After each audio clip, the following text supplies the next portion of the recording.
మరి ఈ రోజున రాష్ట్రంలో ఉన్నటువంటి పరిస్థితి, ఈ రోజు ఏంటి సిచ్యువేషన్ రాష్ట్రంలో అంటే, ఒకవైపున పిహెచ్సి డాక్టర్లు సమ్మె చేస్తూ ఉన్నారు, నెట్వర్క్ హాస్పిటల్స్ సమ్మె చేస్తూ ఉన్నాయి,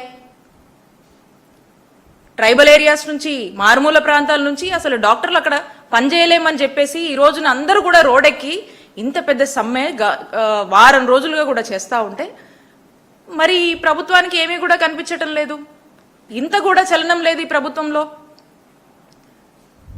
దీన్ని బట్టి మనకు అర్థమవుతా ఉంది క్లియర్గా ఈ ప్రభుత్వానికి వైద్య ఆరోగ్యం పట్ల, ప్రజల ఆరోగ్యం పట్ల, ఆరోగ్య రంగం పట్ల ఏ మాత్రం కూడా చిత్తశుద్ధి లేదనేది మనకు స్పష్టంగా అర్థమవుతా ఉంది. ఇప్పుడు వరకు హాస్పిటల్ చూస్తూ ఉన్నాము, అసలు కొత్త కేసులు చూడట్లేదు, సరే కనీసం ఆ ఫాలోఅప్లో ఉన్నటువంటి కేసెస్ని కూడా ఏ మాత్రం కూడా పట్టించుకోవట్లా. ఇక ఏ యాక్సిడెంట్ అయ్యో, లేకపోతే ఇంకేదైనా రోగం వచ్చో, లేకపోతే ఏదైనా ఇబ్బంది వచ్చిందనుకో, ఈరోజు పేద ప్రజలు కావచ్చు, మధ్యతరగతి వాళ్ళు కావచ్చు, ఎవరైనా కూడా ఇక వాళ్ళ కర్మకు వాళ్ళు ఉండిపోవడం తప్పితే ఈ రోజున ప్రభుత్వం ఏది బాధ్యత తీసుకోవట్లేదు.